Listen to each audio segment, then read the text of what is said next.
अजीज दोस्तों नमस्कार। अजीज दोस्तों, लास्ट वीक एलन मुस्क से इंटरव्यू हो रहा था। तो एलन मुस्क ने इस इंटरव्यू में कहा कि मैं नौजवान नस्ल को कहूँगा कि मेडिकल स्कूल में जाने की अब कोई ज़रूरत नहीं। 3 साल के अंदर 2029 तक ऑप्टिमस रोबोट आ जाएंगे जो कि पूरी दुनिया में जितने भी सर्जन हैं ना उससे बेहतर सर्जरी करेंगे। ऑप्टिमस रोबोट 4-5 साल के अंदर दुनिया की बेस्ट मेडिसिन फ्री होगी। प्रेसिडेंट ऑफ अमेरिका को जो दवाई मिलती है उससे भी ज़्यादा अच्छी होगी। 3 से 5 साल। अजीज दोस्तों, ये एआई दुनिया को कहाँ लेके जा रही। मैं अक्सर बैठ के सोचता हूँ कि इस दुनिया को हम अपने बच्चों के लिए कैसी दुनिया छोड़ के जा रहे हैं। मुझे बच्चों की अपनी बदकिस्मती पे बड़ा रोना आता है। मैंने जो 70s और 80s का दौर देखा है ना, ठीक है ना मोबाइल थे ना इंटरनेट थे, एक ब्लैक एंड वाइट टीवी होता था जिस पे एक चैनल आता था, शाम को 5 बजे शुरू होता था।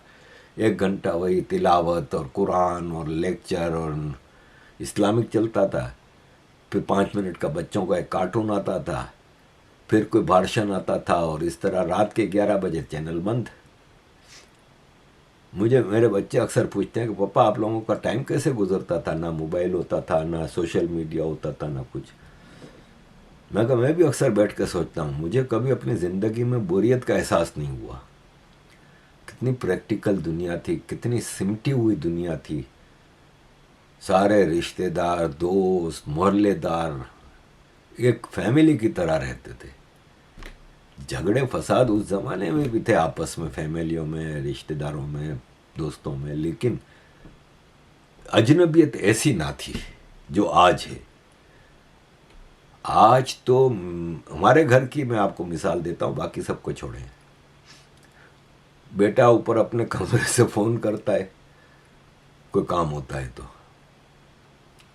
खाने के टाइम पे बीवी मेरे को फ़ोन करती है नीचे कि आ जाओ खाना खा लो। फिर बच्चों को फ़ोन करती है उनके कमरों में, आ जाओ खाना खा लो। खाने के टाइम पे टीवी के बगैर इनका खाना हजम नहीं होता।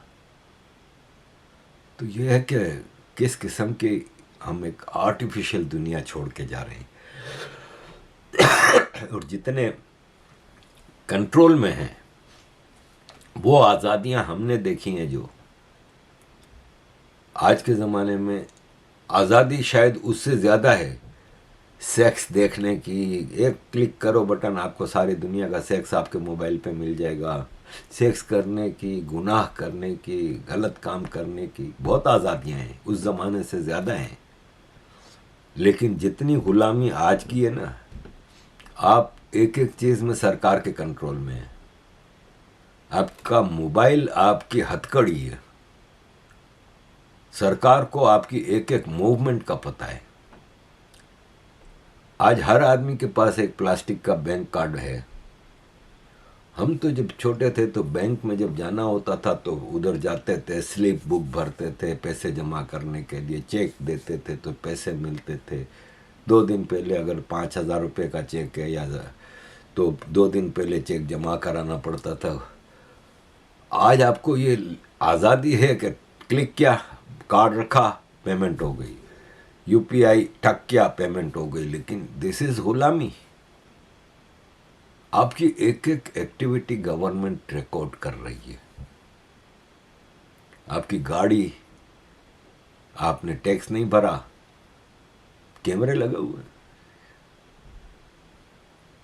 फौरन पुलिस की गाड़ी पीछे आ जाती है, भाई तुम्हारा टैक्स नहीं भरा हुआ। हद से ज़्यादा गुलामी है। नहीं अजीज़ दोस्तों, मैं अपने टॉपिक से निकल रहा हूँ। अजीज़ दोस्तों, डोनाल्ड ट्रंप ने, जहाँ तक ये समझता हूँ मैं, कि शायद इस दुनिया पे एक एहसान ही किया है जो इसने अपनी बेवकूफ़ियाँ की हैं।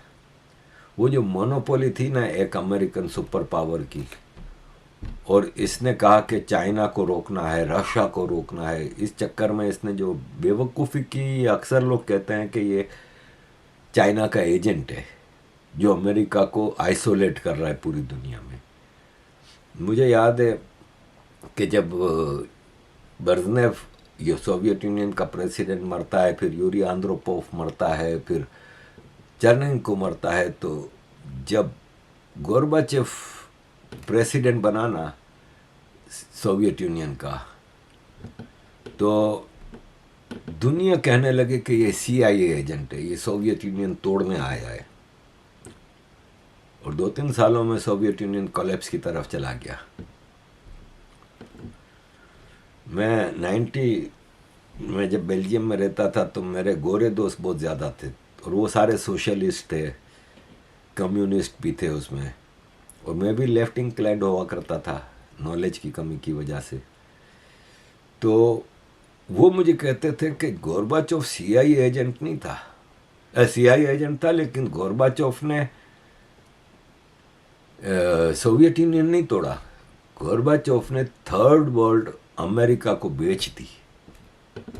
तो आज कुछ ऐसा ही लग रहा है कि ट्रंप की हरकतों से अमेरिका को फायदा नहीं, नुकसान हो रहा है। ट्रंप अपने लॉन्गेस्ट अलाइज को दुश्मन बना रहा है। यूरोप आज इसके खिलाफ खड़ा हो गया है, कनाडा इसके खिलाफ खड़ा हो गया है, साउथ अमेरिका की वो कंट्रीज जो इसकी दुश्मन नहीं थी, आज वो अमेरिका से नफरत करने लगे। मैंने कल एक जर्मनी का एक पोल देखा, उस पोल में 82% लोग अमेरिका को अपना दुश्मन समझते हैं। तो अपने अलाइज को खो रहा है। सऊदी अरब इतना करीब अमेरिका के, आज सऊदी अरब अमेरिका की पॉलिसीज के खिलाफ खड़ा है, कतर खड़ा है। तो मैं समझता हूँ कि जो हद से ज़्यादा गुलामी में है ना अमेरिका के, पाकिस्तान, बांग्लादेश, इजिप्ट, जॉर्डन, इस टाइप के कंट्रीज, तो समझ में आता है कि वो तो उनके पास कोई चॉइस नहीं है, क्योंकि वो इस हद तक उसके अमेरिका के चक्करव्यूह में फंसे हुए हैं।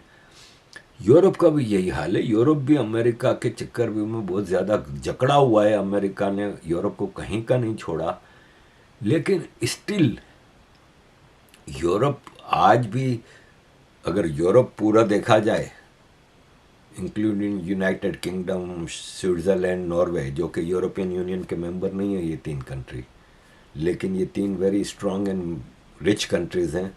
अगर पूरे यूरोप का GDP देखा जाए तो अमेरिका के बाद दूसरे नंबर पे, चाइना से ज़्यादा है। मिलिट्री पावर में देखें तो अगर तीसरे नहीं तो चौथे नंबर पे तो है। और ये है कि यूरोप फिर अब रास्ते ढूंढ रहा है, कनाडा फिर एक रास्ता ढूंढ रहा है। अब कनाडा के हमारे प्राइम मिनिस्टर जो हैं वो चाइना चले गए। मार्क केनी, कनाडा के प्राइम मिनिस्टर, ने यूरोपियन यूनियन और चाइना के साथ अपने ताल्लुकात को करीब किया, और इन्होंने कहा कि कनाडा जाग गया है, यूरोपियन यूनियन जाग गया है, यूनाइटेड किंगडम जाग गया है, हमें आपस में ट्रेड करनी चाहिए। और हमारी 76% एक्सपोर्ट जो हैं वो अमेरिका को जाती हैं, लेकिन अब हम अल्टरनेट रास्ते ढूंढ रहे हैं। This is an important day for Canada's workers. Look, we know the world's changing. We know that this decades-long process of our ever closer economic relationship between Canada and the United States has ended. And as a consequence of that, many of our strengths have become our vulnerabilities, particularly in those industries that are most tightly integrated with the United States. Headline, last year, 75% of our exports went to the U.S. 90%, 90% of our lumber exports went to the U.S. 90% of our aluminum exports went to the United States. 90% of our steel exports went there, all bound for a single market that has changed. Overall, for the Canadian economy, we estimate that U.S. tariffs and the uncertainty that they're creating will cost Canadians around 1.8% of GDP. That's about $50 billion lost from our economy, or the equivalent of $1,300 for every Canadian. And this is happening fast. It's a rupture, which means that our economic strategy needs to change dramatically and rapidly. And that change is in Budget 2025, our plan to confront these challenges and emerge even stronger, to move our economy from reliance to resilience, and to give ourselves far more than any foreign nation can ever take away. इसी तरह इन्होंने ये भी कहा कि अब 6 महीने के अंदर कनाडा है ना अपनी इकोनॉमी की डायरेक्शन चेंज करेगा, हमें अब अमेरिका के साथ नेगोशिएशंस करने की कोई ज़रूरत नहीं है। और फिर 2 दिन पहले ये चाइना पहुंच गए और बड़ी उन्होंने ट्वीट और मैसेजेस किया कि मैं चाइना आया हूं, हम चाइना के साथ अब करीबी ताल्लुकात करना चाह रहे हैं। और आपको पता है कनाडा के पास बहुत ज़्यादा पेट्रोल है, तो चाइना के साथ पेट्रोल का लंबा चौड़ा एग्रीमेंट हुआ है। चाइना के प्राइम मिनिस्टर ने काफ़ी लंबी मीटिंग की इसके साथ, और फिर जी जिनपिंग ने काफ़ी इसके साथ मीटिंग की। और वहाँ पे मीटिंग के दौरान कनाडा के प्राइम मिनिस्टर मार्क कार्नी ने कहा कि हम ये समझते हैं कि चाइना के साथ पार्टनरशिप में बहुत अच्छी प्रोग्रेस हो रही है और अब ये नया वर्ल्ड ऑर्डर है। क्लियर अल्फाज में इसने डोनाल्ड ट्रंप को एक चमाट मारी है कि ये अब नया वर्ल्ड ऑर्डर है और नई पावर अब दुनिया में मल्टीपोलर पावर बन रही है। यूरोपियन यूनियन रशिया के साथ क्लोज हो रही है, ब्रिक्स रशिया के साथ क्लोज हो रही है, ब्रिक्स यूरोपियन यूनियन के साथ क्लोज हो रही है। वही ब्रिक्स और रशिया जो कि आज से 2 महीने 3 महीने पहले तक दुश्मन समझते थे ये लोग, तो यूरोपियन यूनियन में अब तब्दीली आ रही है। देखें 16 साल पहले की बात है, जीडीपी और मिलिट्री पावर में यूरोप और अमेरिका बराबर थे। आज अमेरिका की इकोनॉमी यूरोप की इकोनॉमी से 50% ज़्यादा है, पूरे यूरोप की मिला के। ये एक स्लोली यूरोपियन यूनियन को तबाह किया जा रहा था, तबाह किया गया है। अमेरिका ने यूरोप को सिस्टमेटिकली तबाह किया है। पहले जंगें शुरू कराई, रशिया यूक्रेन की और मिडिल ईस्ट में। इन जंगों का नतीजा ये निकला कि सबसे करीबी जगहें जो माइग्रेंट्स के लिए थीं वो यूरोपियन यूनियन थी। एक इन्वेजन हुआ और मिलियंस ऑफ माइग्रेंट्स यूक्रेन से, मिडिल ईस्ट से, सीरिया, गाज़ा और इधर से फिर Iran, Iraq, Pakistan, Somalia, Bangladesh, एक इन्वेजन हुआ। यूरोप की इंडस्ट्री को तबाह कर दिया, क्योंकि आपने रशिया यूक्रेन वार से रशिया पे एम्बार्गो लगा दिया, तो यूरोप को गैस पेट्रोल सब रशिया से आता था, वो बंद करना पड़ा। उससे यूरोप की इंडस्ट्री तबाह हुई, यूरोप में इन्फ्लेशन बढ़ा, यूरोप में भूखमरो आई, यूरोप में जॉबलेसनेस हुई। और अब अमेरिका ने यूरोप को बीच में ऐसे ही छोड़ दिया है और कह रहे हैं कि यूरोप वाले कि हम अमेरिका को ये नहीं करने देंगे, वो नहीं करने देंगे। आप ये तो देखें कि ये नक्शा बता रहा है कि यूरोप में कहाँ कहाँ अमेरिकन अड्डे हैं। अंदाज़ा लगाएं आप, पूरे यूरोप में अमेरिका के अड्डे हैं और 76,000 अमेरिकन फौजी इस वक्त 20 यूरोपियन कंट्रीज में स्टेशनड हैं। 500 से 750 F-35, F-16 जेट यूरोप में मौजूद हैं। 1000 के करीब हेलीकॉप्टर, ब्लैक हॉक्स, अपाची और मुख्तलिफ हेलीकॉप्टर्स मौजूद हैं। Nuclear gravity bombs Germany, Italy, Belgium, Netherland में स्टोर्ड हैं। ये कैसे निकालेंगे? अमेरिका तो ऑलरेडी यहाँ पे कब्जा करके बैठा हुआ है। तो अजीज़ दोस्तों, ये है कि व्लादिमीर पुतिन ने अभी कहा था कि रशिया और अमेरिका का एक एग्रीमेंट है कि हम न्यूक्लियर मूवमेंट के हवाले से एक दूसरे को वार्निंग इशू करते हैं, फिर मूवमेंट करते हैं। उसने कहा यूरोप के साथ हमारा ऐसा कोई एग्रीमेंट नहीं है, और हमारे न्यूक्लियर बॉम्ब जो हिरोशिमा पे अमेरिका ने गिराया था उससे 4 गुना ज़्यादा स्ट्रांग है, और हमारे पास पूरे यूरोप के पास मिला के जितने न्यूक्लियर बॉम्ब है ना, उससे 10 गुना ज़्यादा हैं। इन हालात पे यूरोपियन यूनियन को अमेरिका लेके आया है, और अभी तक यूरोपियन यूनियन को समझ नहीं आती। It will not end with the Jews. Europe is going to be ripped apart because of the presence of the Muslim Brotherhood, the abandonment of democratic principles and of human rights, and there's going to be a nationalist movement that will not be controllable. But for decades, when we come to these institutions, when the Jewish people come to these institutions and we say, we have a problem, we've been warning European society and North America,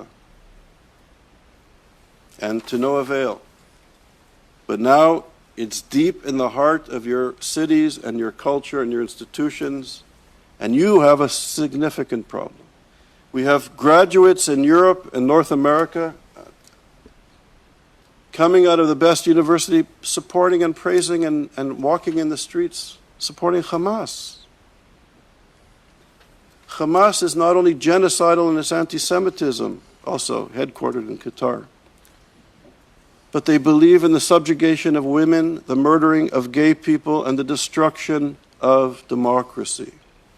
And yet, our political leaders, our university leaders, our religious leaders take money and do the dance with the Qataris. And is it any wonder when we do this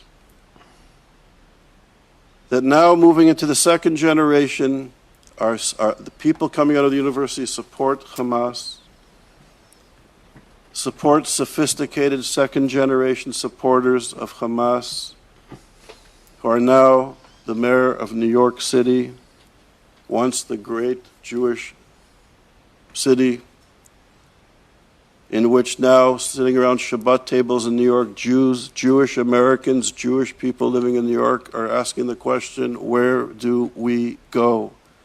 Should we stay or should we go?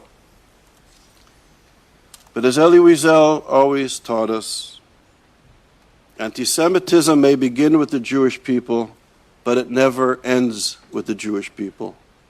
And this unleashing of Jew hatred, which is now normalized and morally required again,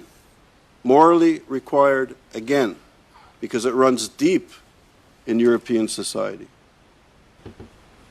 खाली migrants का हाल देख लें। जो migrants ने इस country को नुकसान, इस यूरोपियन यूनियन को नुकसान पहुंचाया है, इतना नुकसान किसी और चीज़ ने नहीं पहुंचाया। लेट्स सी अजीज़ दोस्तों आगे क्या होता है। थैंक यू वेरी मच अजीज़ दोस्तों for all your support. Kindly keep supporting.